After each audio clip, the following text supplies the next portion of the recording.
Dr. Ambarish Satwik, a Delhi-based vascular and endovascular surgeon and director of the Vascular Cath Lab at Sri Gangaram Hospital and professor of vascular surgery, Gripmer. He is the author of the critically acclaimed 2007 novel, Perineum. Good evening, ladies and gentlemen, brothers and sisters, Kublai. I'm going to commence this session by first introducing all my panelists here. Ferdinand Rani, more widely known as Freeman, is a Shillong-based journalist and content creator. He is the production head at Forefront Media and hosts the widely popular online talk show Ha Shillong podcast. He is deeply interested in visual storytelling and creates content and vlogs. Rani has worked with several media platforms, including the Northeast Today, the Meghalayan, Kinjat Shai, as chief reporter and audiovisual feature coordinator. Ms. Patricia Mukhim is currently the editor of the Shillong Times and has authored the book Waiting for an Equal World, published by Martin Luther Christian University. She contributes articles to different newspapers and online portals and has been a gender activist who critically looks at the paradoxes in Khasi matrilineal society. She was conferred the Padma Shri in 2000, besides other awards for journalism. Sam Miller was born and brought up in London, but has spent much of his adult life on the move. He is a former BBC correspondent in India and continues to work off and on for the BBC's international charity, BBC Media Action. He is the author of 2 books about India, Delhi, Adventures in a Megacity, and A Strange Kind of Paradise, India Through Foreign Eyes, as well as a family memoir, Fathers. His latest book is Migrants, The Story of Us All. Ms. Swati Daftuar is a deputy editor with The Hindu and covers literature and publishing. In her previous role as executive editor, fiction at HarperCollins India, she published fiction and non-fiction books across various genres, from romances, thrillers, and mysteries to sci-fi, speculative, and mythological fiction. She is particularly interested in finding new voices and styles that push the envelope and experiment with what fiction can be and do. Swati has worked also with BuzzFeed India as their essays editor and started her career as a feature writer for The Hindu. Please give them a loud round of applause.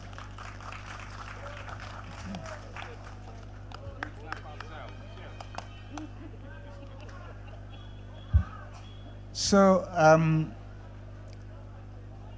I'm not a journalist, and I'm possessed of absolutely no distinguishing talents that allow me to be here in the presence of such fine people. So I'm going to try and not be a fly in the ointment and basically not come in their way, but allow me to just make some initial preliminary kind of remarks, and then I'll turn to them and we'll start the conversation. I think we seem to be settled, more or less, on the fact that we are now post-journalism. Legacy media has lost its monopoly on news. The internet has democratized information, both production of information and dissemination of information, and mostly all of this is happening on our cell phones. About a little over 70% of India accesses news on their cell phones. About 45% of women in rural India and about 65% of women in urban India, this is between the age groups of 15 to 49, have access to or own smartphones. And about 80% of the respondents with smartphones said that they access news from online social media platforms. So the social web has fundamentally transformed the manner in which we consume news. Social media has disrupted the traditional news cycle, and all of us, we keep getting updates, breaking news, stories, opinion, commentary, videos on our social media feed.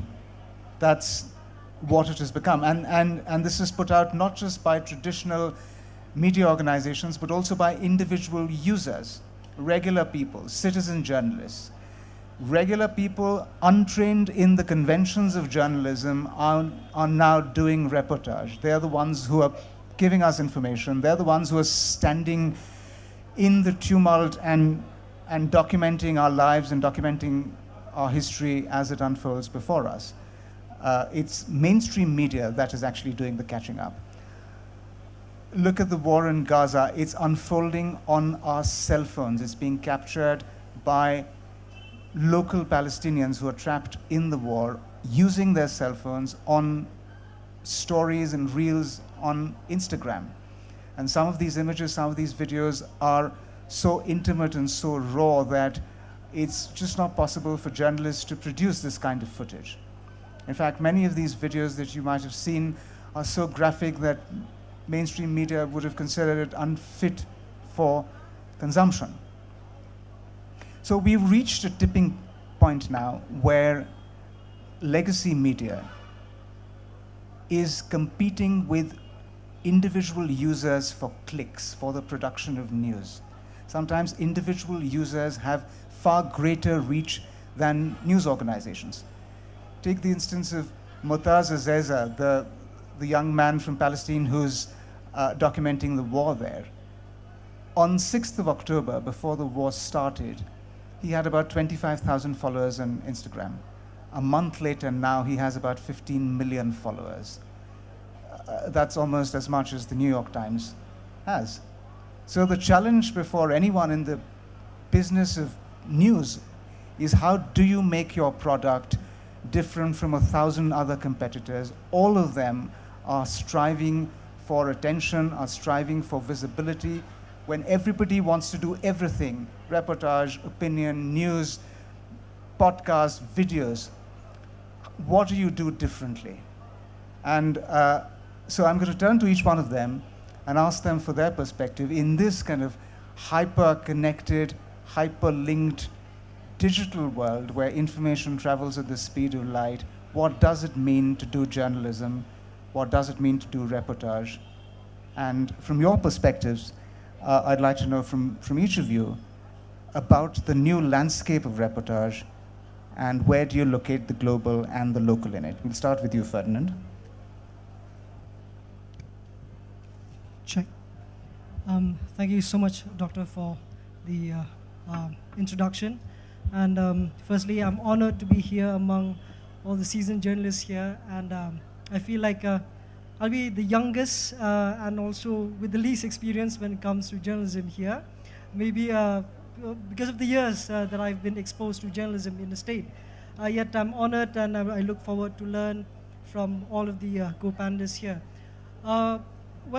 Speaking of the rampant penetration of the internet in the society, if you talk about the local context here, being a content creator myself, sometimes it gets me in this in this cross section of trying to decipher which is news and which is content.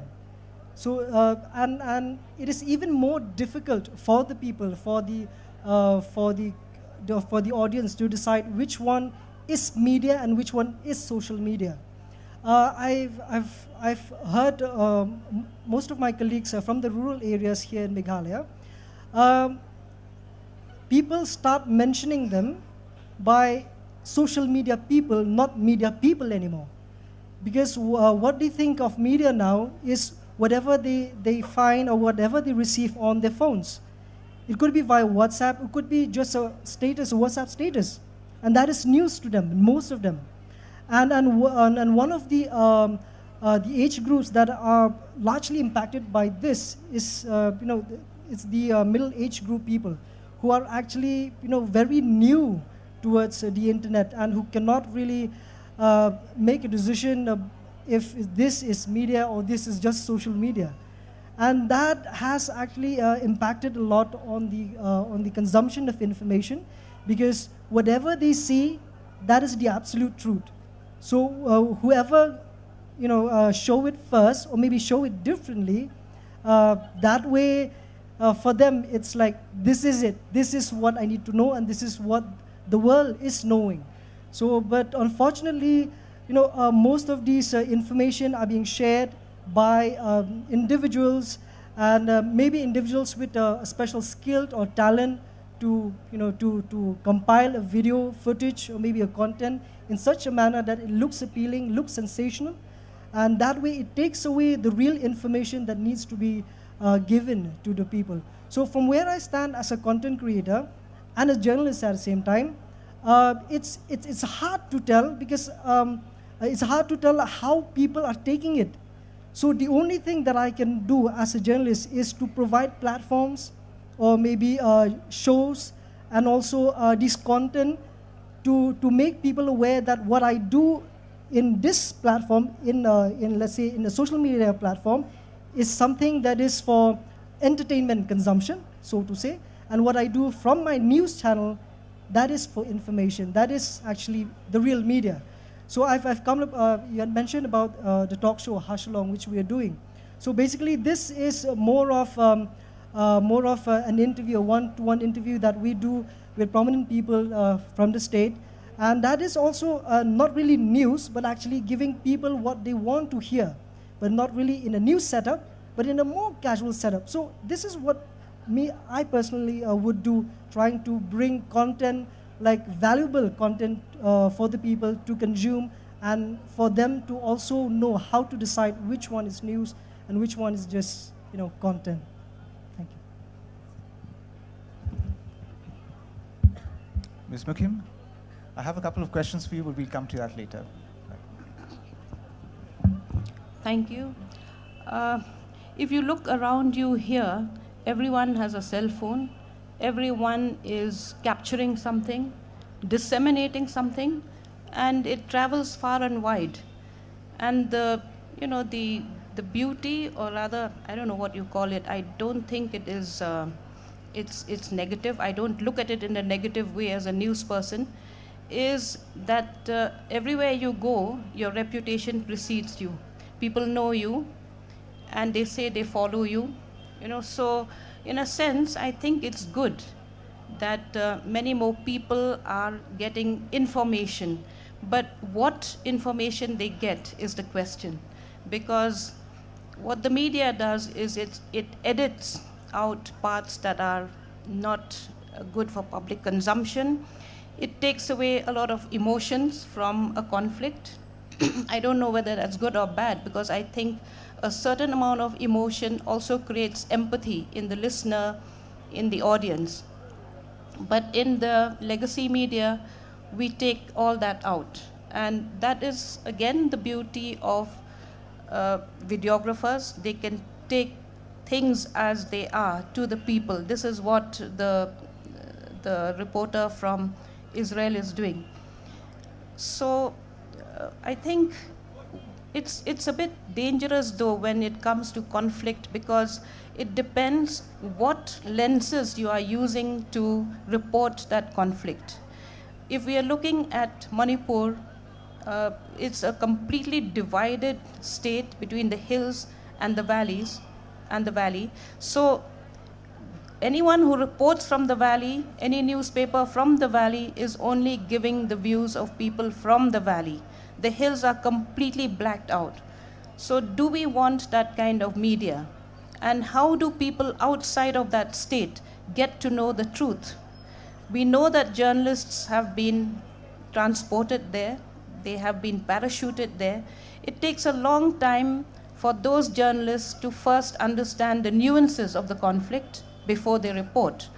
And then when they send their stories to the desks in Delhi or Bombay or any part of the country, there's a lot of editing being done there. So what finally comes out as news is a lot of edited stuff, and a lot of empathy has gone out of that news. So I guess that there is an advantage in social media content. That is why legacy media like the Shillong Times, our paper, we've also used the internet to better reach people, across the country, across the world. and they write back to us. So in a sense, we are more connected today than ever before. So I think it depends on how we look at news, how we consume news. It's a little dangerous when that news goes to uninformed people who just sort of absorb everything they see on the video content. That may be a bit of a problem. Sam, you go next. Thank you. I've worked for most of my journalistic life for the BBC, and the BBC at this very moment, who I must say I certainly don't represent here today, is coming in for incredible amount of criticism from all sides in the conflict. And that's nothing new. That's one of the things that continues back for 30 years since I began my career as a journalist. What's changed, of course, and you're absolutely right, Ambarish, to set it out in such stark terms, is that the world of journalism has changed out of almost all recognition. The real problem in the old days was the shortage of information. The problem today is there's too much information and we don't know what to believe. And it's worse than that, in my view. It's more dangerous than that, because one of the effects of the way that social media has developed is that we all end up in our own bubble. We follow people who think like us. We are rarely exposed to the views of those who don't. And I think that is deeply troubling.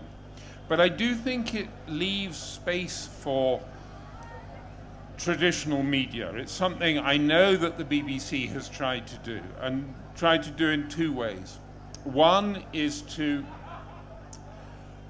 provide something that's a kind of default service, that in the end, if you want to know what's really happening and the background to what's really happening, you should be able to go to the BBC or to a range of other relatively neutral organizations. And I don't believe there is such a thing as pure neutrality. A relatively neutral organization which will help you understand the story better, that won't encourage you to support this side or that side in a particular dispute. The other area which I've directly been involved in is in training journalists.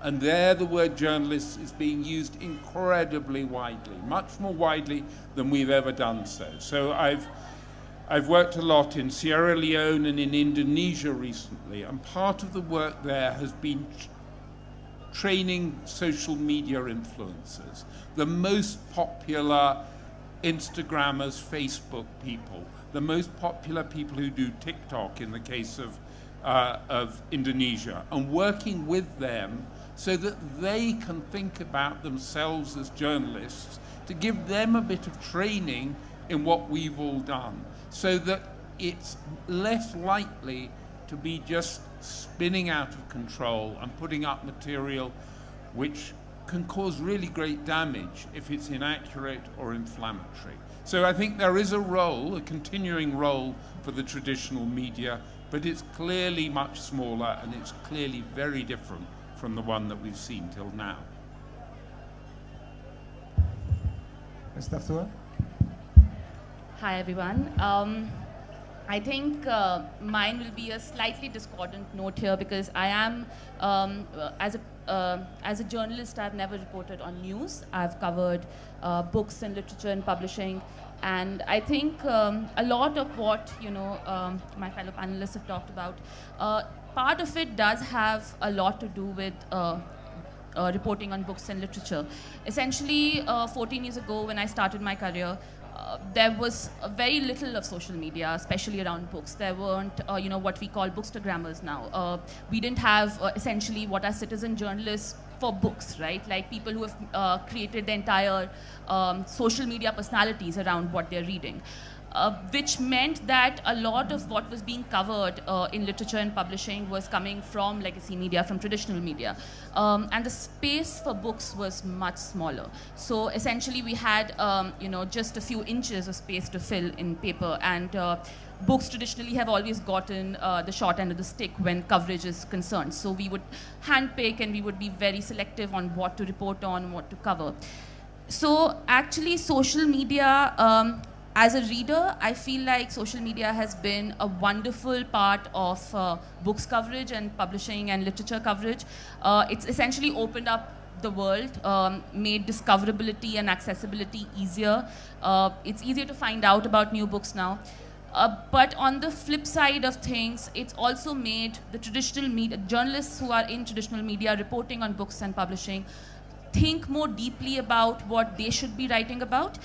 Because if you're going to write quickly about a book you've read, you're going to do a short review which is going to be covered in maybe say 280 characters or a caption essentially.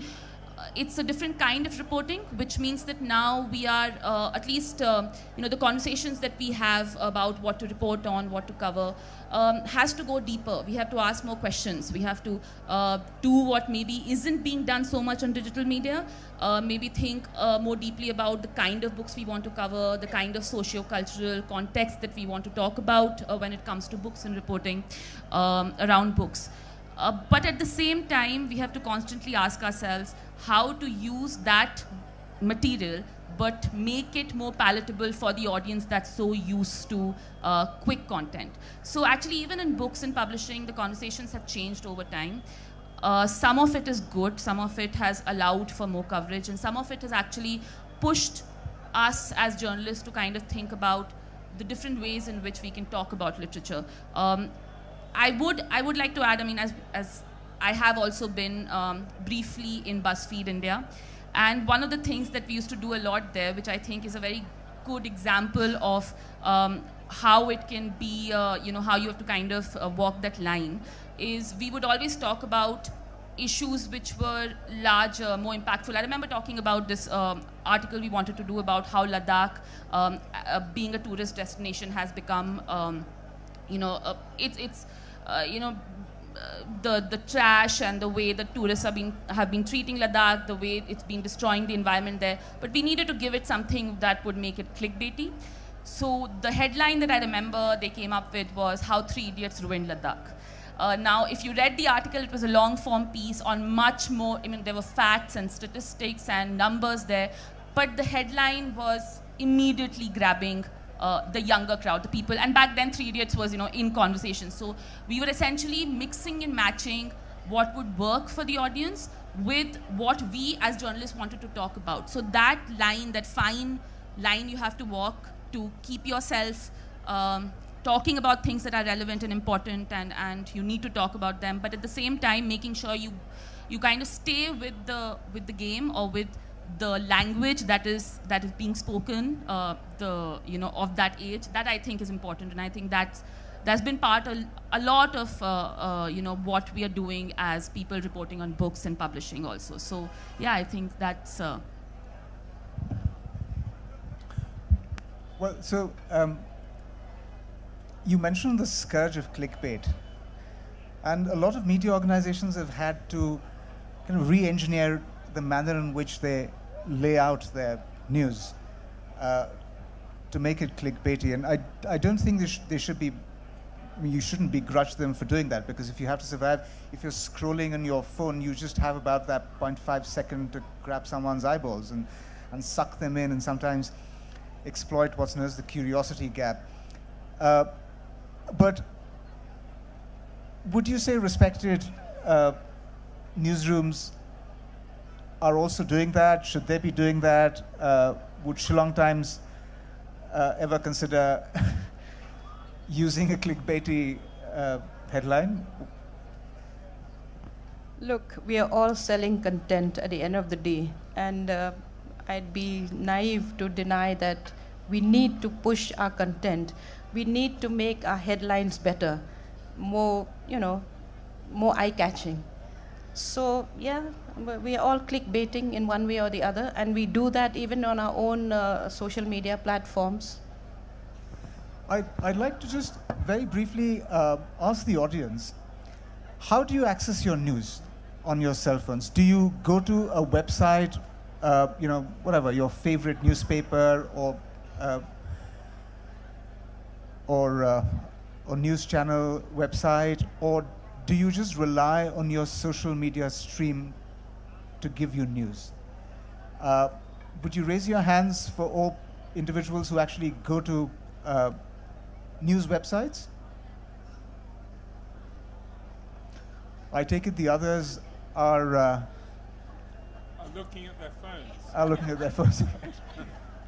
All right. So the other thing that,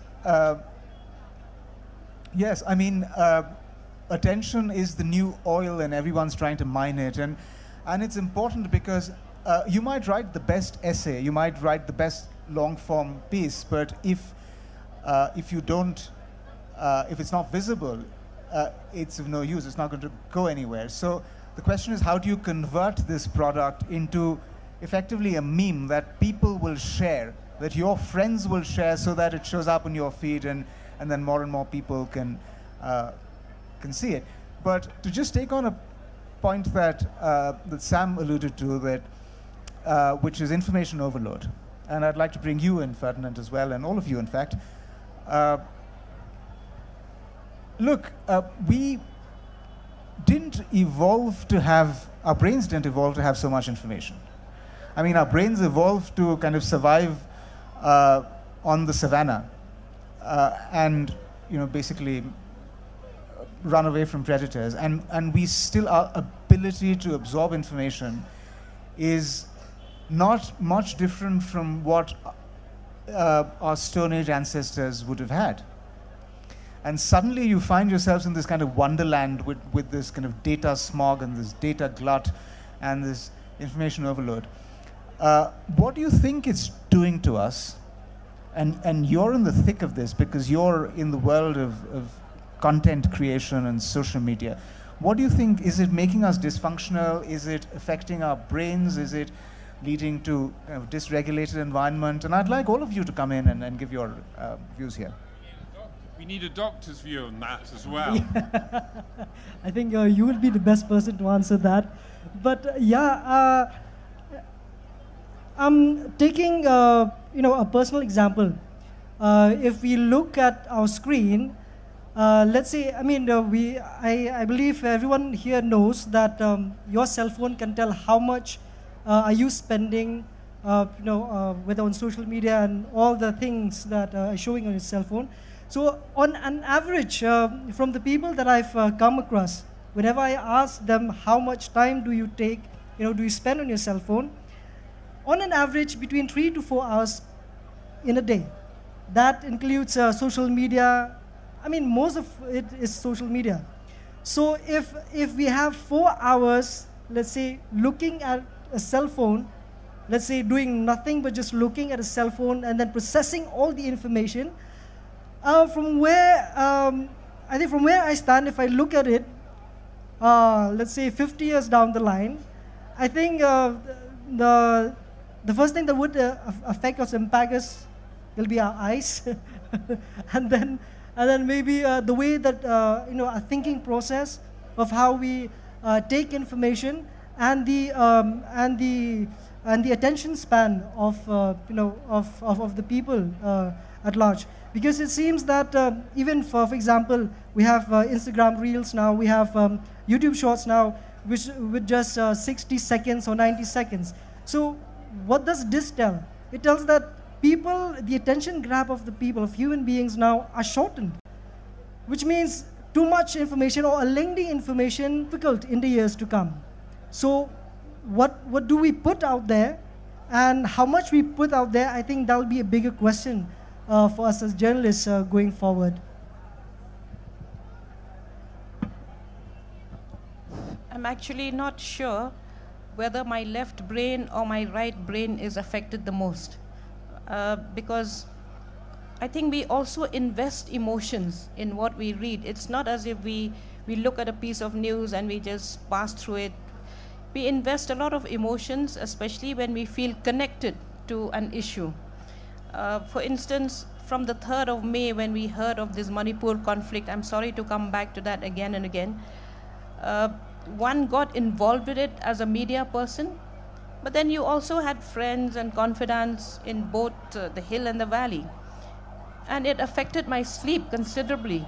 So news, I think, has, what kind of news we are consuming also is very important. How much of our emotions are invested in that news, I think, impacts the way we think. And of course, as Ferdinand says, our attention span now is not more than 5 seconds, perhaps. So we are bombarded with news through the day. We get news from across the world. Particularly, you know, the New York Times is bombarding your cell phone with what is happening there in Israel. So you don't really know whether your mind is here at this moment and somewhere else at the other moment, and maybe you're losing concentration. And I think that's very dangerous for me as a media person, to be losing concentration. Yeah, I mean, I've noticed there's a sort of alternative movement to kind of slow down. And I wonder whether that'll take off.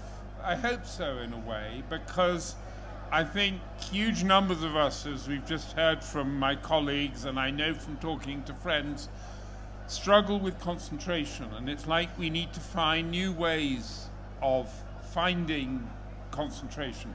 I find it harder to read. I will look at my phone. I will sometimes just hide away my phone, or read in the bath, where you can't possibly have your phone without causing serious long-term problems. We all need to kind of build into our lives ways of providing time for which, when we can concentrate on what's most important to us. I think most of us would recognize that, but we don't know quite how to do it. And that might be reading novels, it might be spending time with the people who you care about most, but in a way it's probably not about looking at that little machine, which, you know, I've noticed just as we've been sitting here, not only on the stage but on the panel, people, we want a quick look just to know what's happening. It's kind of got out of control, and I think we'll all find rather different ways in the long run of dealing with that. I think most of it has already been said, but one of the things that I'd like to add, and I think maybe just as a user of social media and consuming news via social media, you know, that thing about the emotional involvement that we feel when we are, say, reading news, you know, coverage after coverage of distressing news coming in from different parts of the world.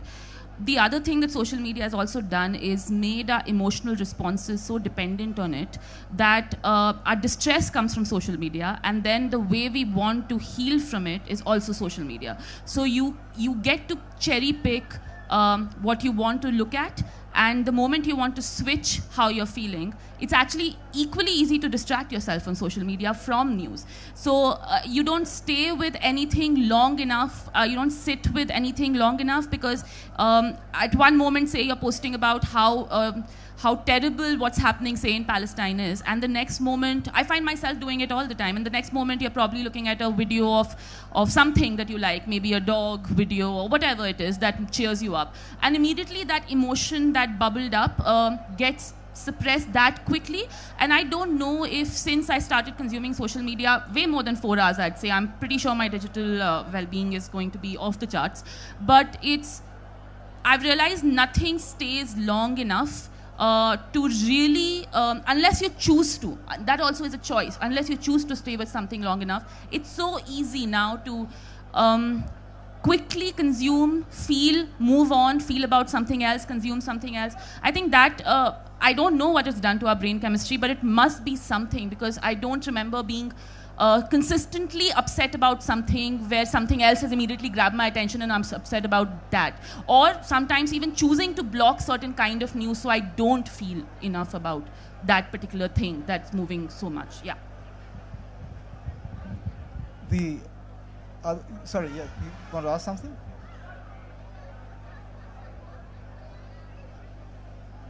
Would you please give the lady? No,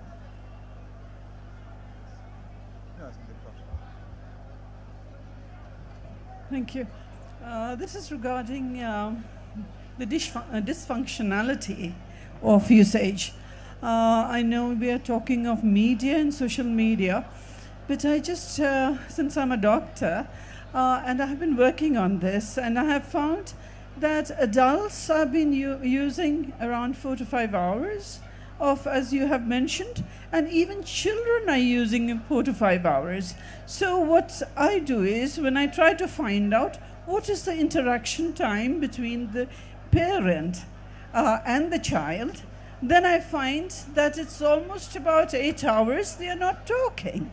And when you're not talking, the children are either, it's very visually stimulated and listening to speaker voice and not getting to hear decibels of human voice.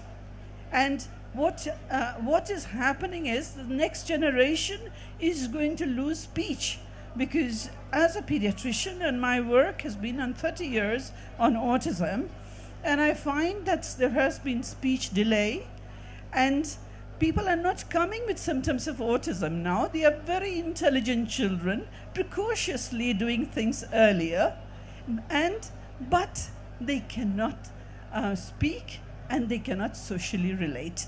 So this is something, probably this forum, there's so many people around, I wanted to bring this out, that we have to be very, very careful about the usage, because we are losing conversation, reciprocal conversation. Thank you. Right, thank you.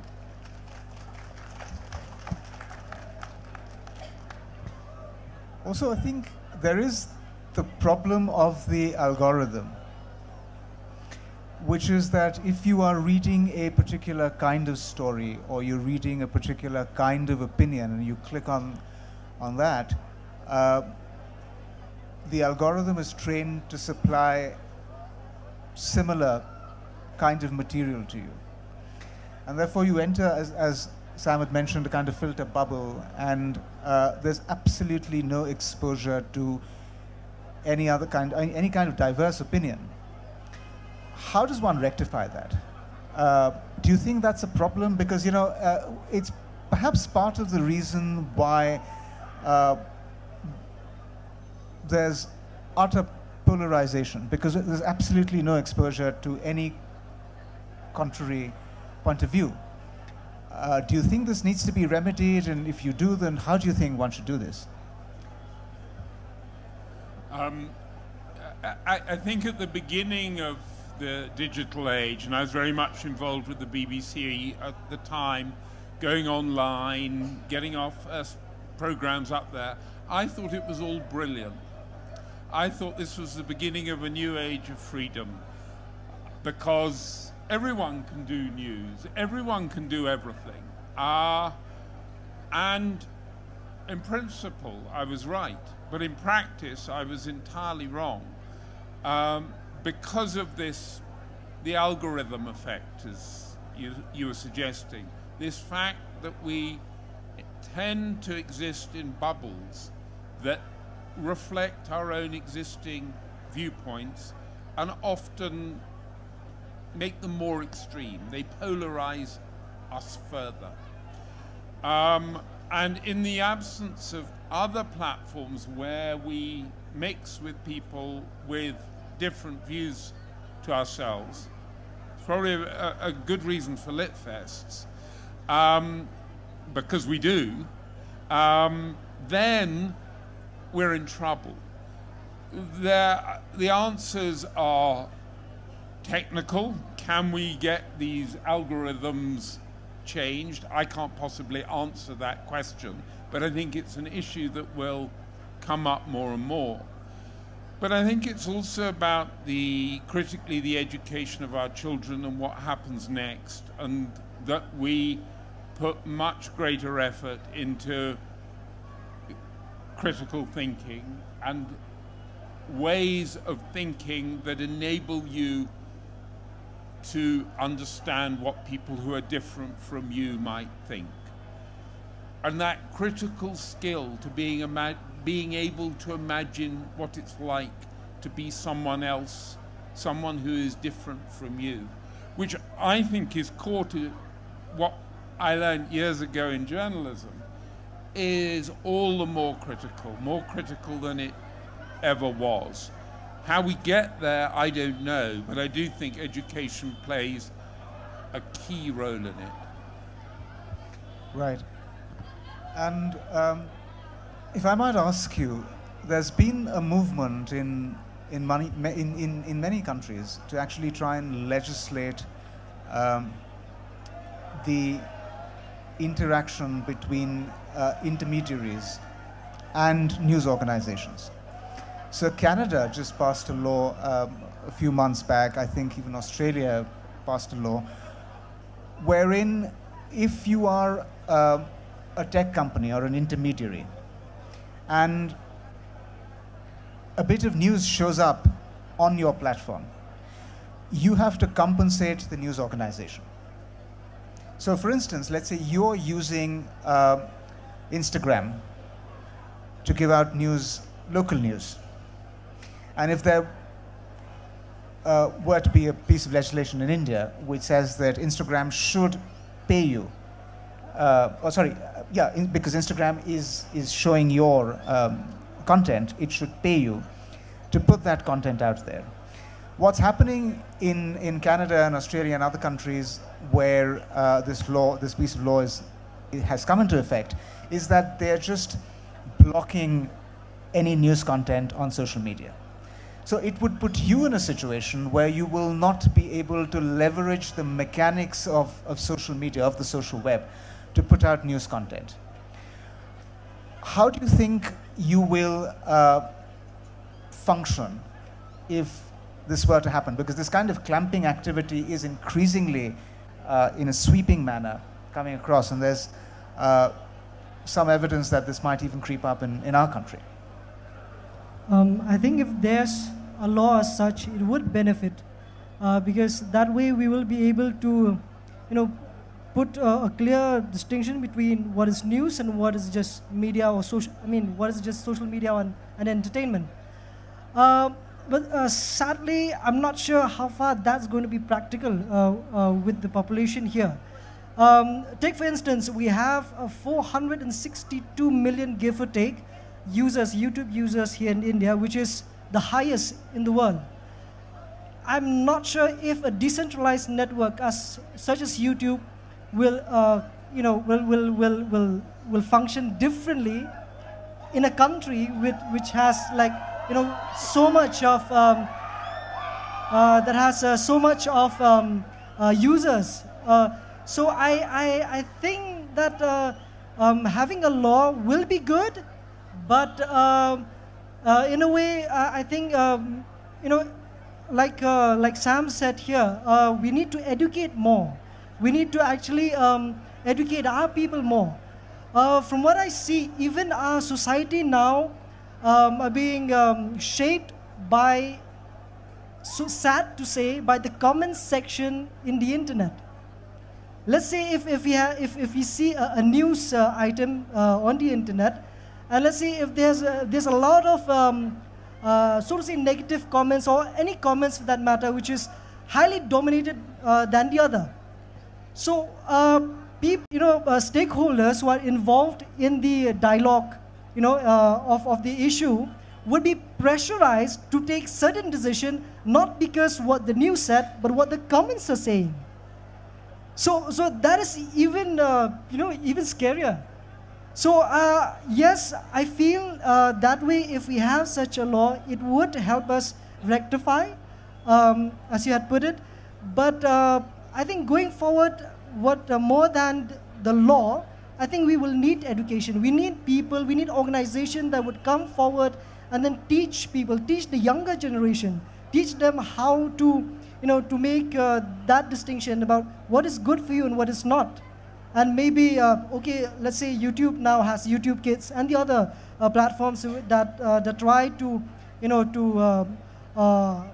restrict a certain section of the audience not to watch a certain type of content.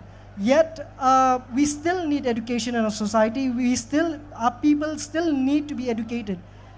Coming to the context of Meghalaya, we're just the first generation of internet users.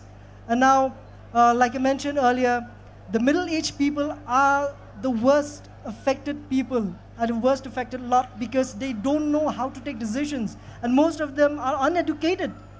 And the kind of decisions that they take, these are actually the decision makers in the society. And now if the decision maker in the society are being pressurized by comment section, now you can imagine what kind of society that we are living in. About local reportage. One of the most brilliant examples of local reportage is this all-women, rural-only media collective called Khabar Lahariya. Khabar Lahariya is an incredible phenomenon. It started its life about 20 years ago in Bundelkhand as publishers of a newspaper in the local language. And it has now evolved into a digital news-only channel on YouTube. This is run, managed entirely by women. All the reporters are women who are going into the Badlands and doing reportage. They have about 500,000 subscribers on YouTube. They have about 10 million views for their videos per month on YouTube. And this is managed, as I said, entirely by women, but Dalit women and women belonging to minority communities. And they're the people who are holding powerful people accountable. And this is something that puts broadcast media, legacy media to shame. I'd like to know if you're aware of other such organizations and newsrooms that are doing local work, and if you would like to tell us about such organizations. I'd certainly like to be educated about them. Ms. Mukhim? We have a lot of independent media persons today. We have them here in this hall, and they are doing incredible good work. You know, I think it's also true that our newsrooms in this state and the region perhaps are much more diversified than elsewhere in the country. We have a lot of women. We don't have a caste system in the newsroom, which afflicts national media largely. And recently, when Khabar Lahariya celebrated their 25th year, I was there because Kavita is a friend. And there was a lot of discussion on the lack of diversity in the newsrooms, which is mainly upper caste, Brahmin reporters, and reporting, representing the people they report. And I think people do not like to be represented. They want to speak for themselves. They want to tell their own stories. And this is why I think the media here is very vibrant. We have all these young YouTubers, a host of them. It's a different matter that there is now a very fine line between news and views. A lot of them give their views. But it's accepted anyway. But what I want to bring in here at this point is about the troll community. I think women would be more diffident about getting into the media racket because of the vicious trolling that happens. It takes a toll on your mental health, and you have people who are paid to troll. And we know that. We know that in this country there's a factory where trolls are sitting there and constantly trolling some people who have a different point of view, a different ideology. So an all-women team is fine if they also have the mental strength to take on those who sort of are very vicious about what they report. And I know what it means because I've been through a lot of these, including court cases and stuff like that.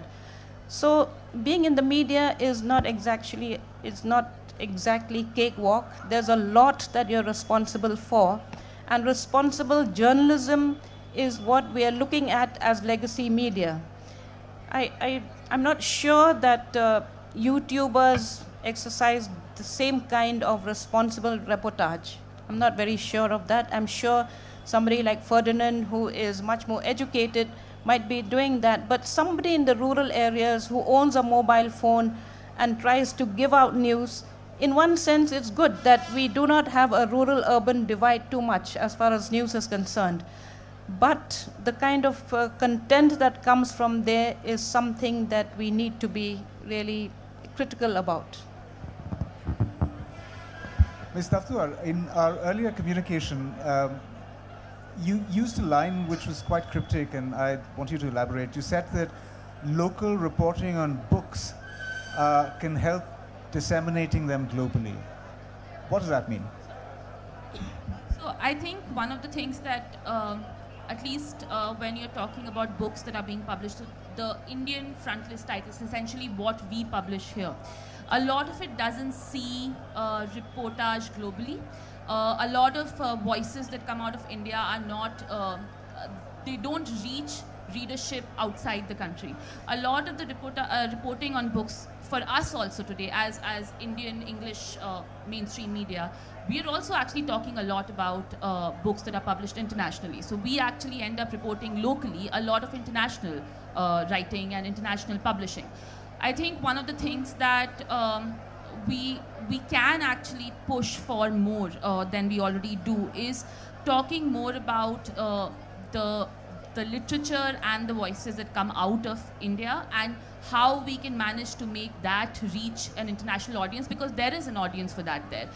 It's just that I think historically we have been an Anglophone, we are reading certain kind of literature, we are talking about certain kinds of translation. Even within books that are published in India, there is a certain hierarchy of what gets covered and what doesn't get covered, what gets talked about and what doesn't get talked about. So I feel like there is a responsibility on the person covering publishing and literature in India to think about how we can look at our literature, our voices, our stories reaching international waters.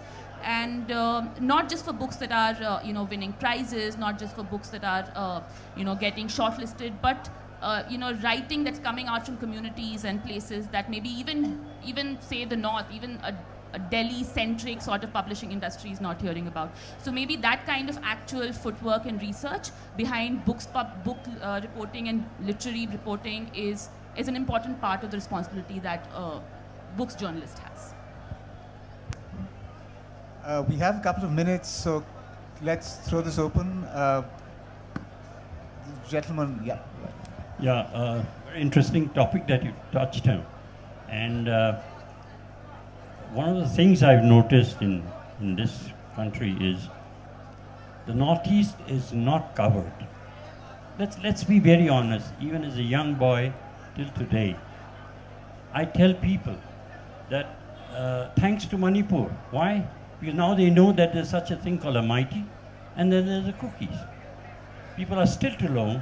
There are a lot more, there's subdivisions of the cookie. So, it's a fervent appeal to you, being away from this place, and to Dan possibly, who's an Indophile, I would say. But our region is a very important, it's got a lot of geopolitical level, which we in the local here, we don't understand. There's a country just 300 kilometers away.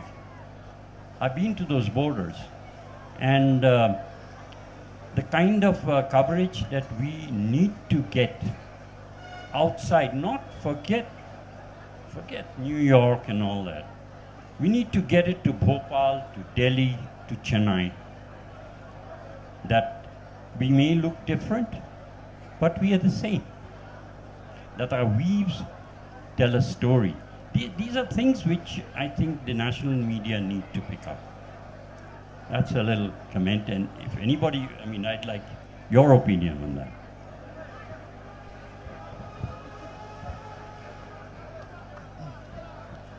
Mary? Yeah.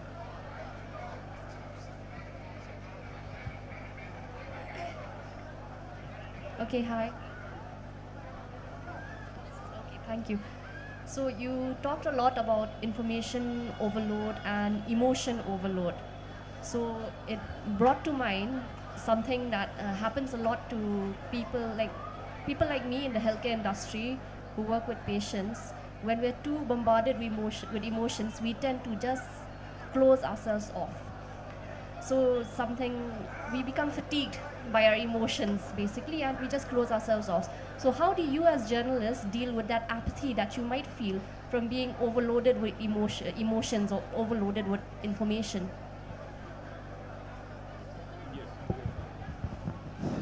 Yeah, we are also humans. We are not just journalists, and we suffer the same kind of plight that the rest of the people suffer. But maybe we are more information overloaded than most, and it does take a toll on our mental health. Perhaps we don't speak too much about it because we think it's good to put up a brave face, but I think we need to take a call on this as well. It's very disturbing at times, also because you're on the front line, you're reporting, and when you report something that people don't agree with, then you had it. You know, I remember reporting about the conflict that happened in May 2018 here in the sweeper lane. So there was some reportage that people didn't agree with, at least the local people, and we were bombarded like crazy. You know, so a newspaper was burnt at a particular locality. We can take all that, but up to a point.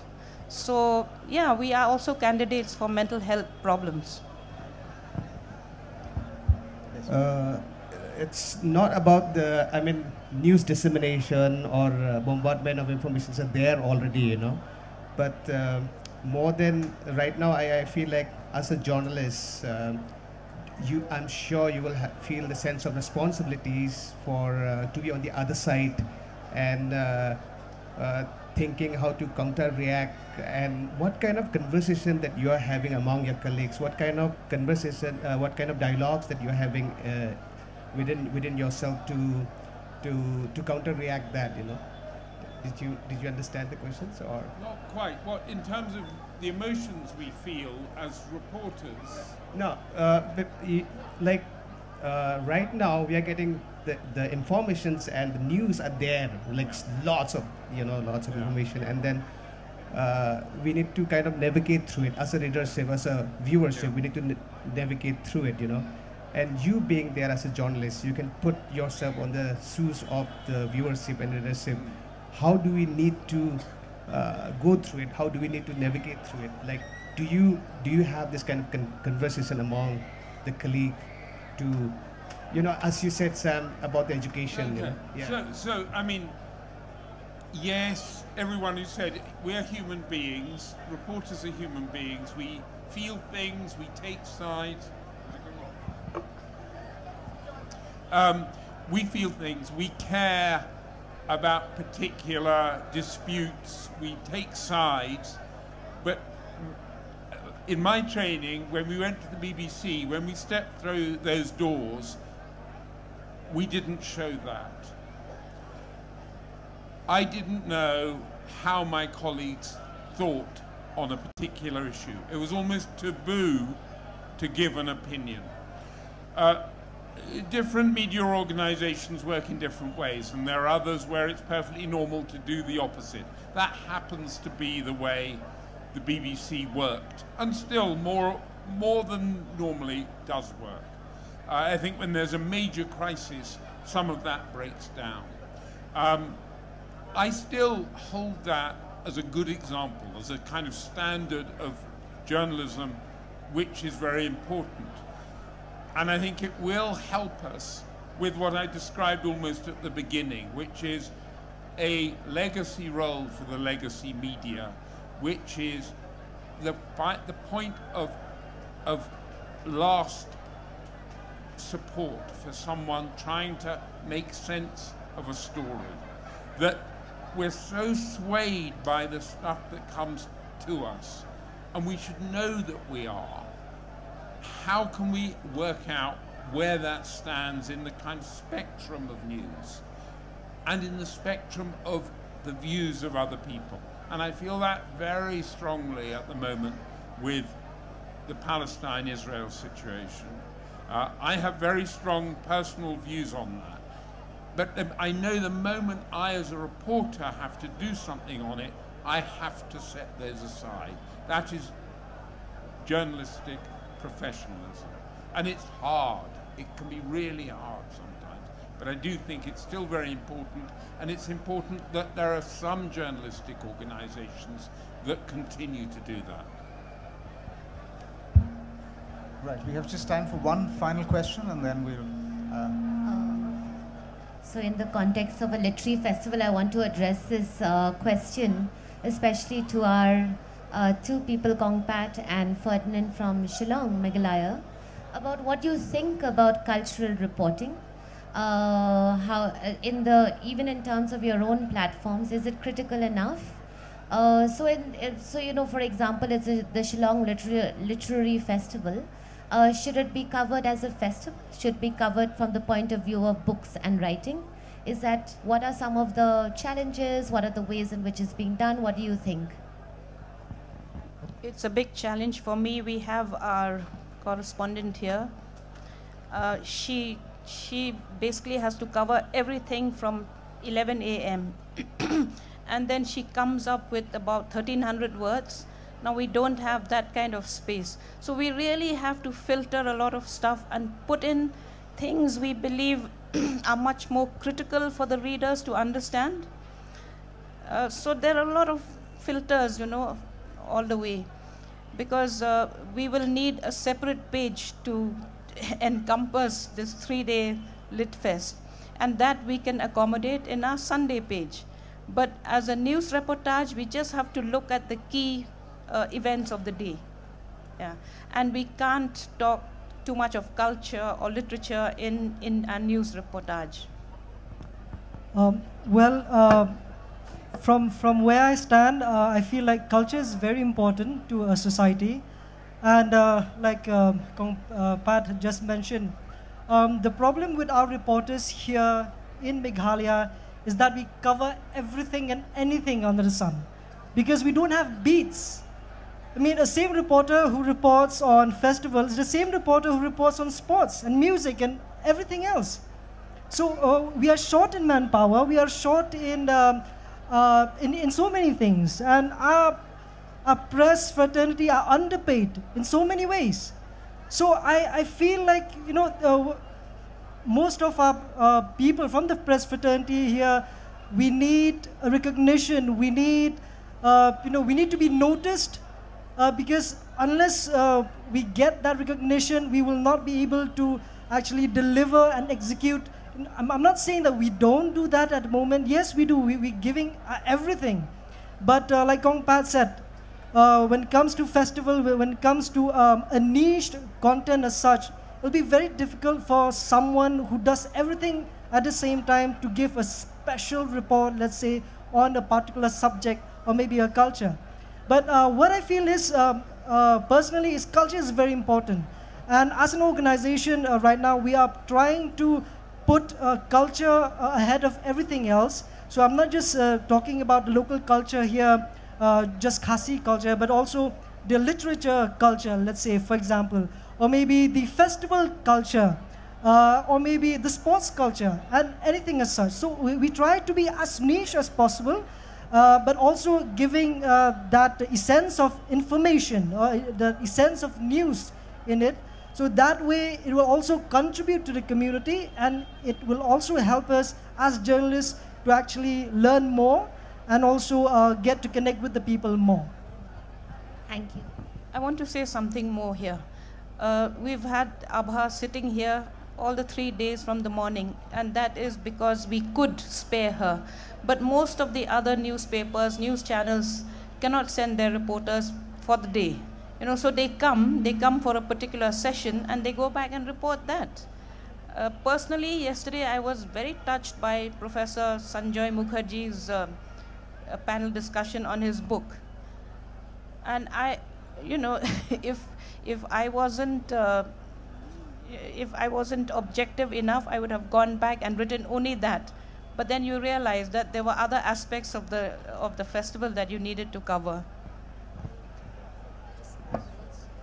Yeah, I just wanted to add here, when it comes to culture, can I just ask one question? How many of us are YouTube users here? YouTube users, yes. I believe you watch a lot of YouTube, yes. What I feel is that when it comes to culture, I think it would be wise for everyone to exercise that judgment, to put up all these content, as content creators or wannabe content creators, to put up things that you love in all these platforms. That way it would help not just yourself of connecting with the people, but also the viewers. Because now, I mean, we can't really deny that everyone now is a content creator.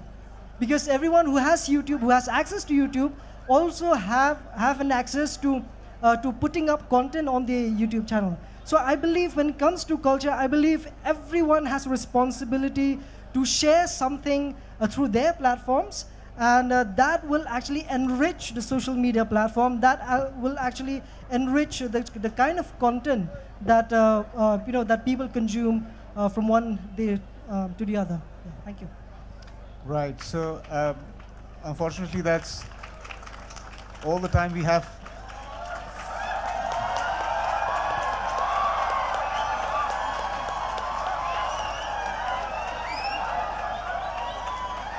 You know, I'm not entirely convinced that was for us. So, but I'd just like to end by saying this.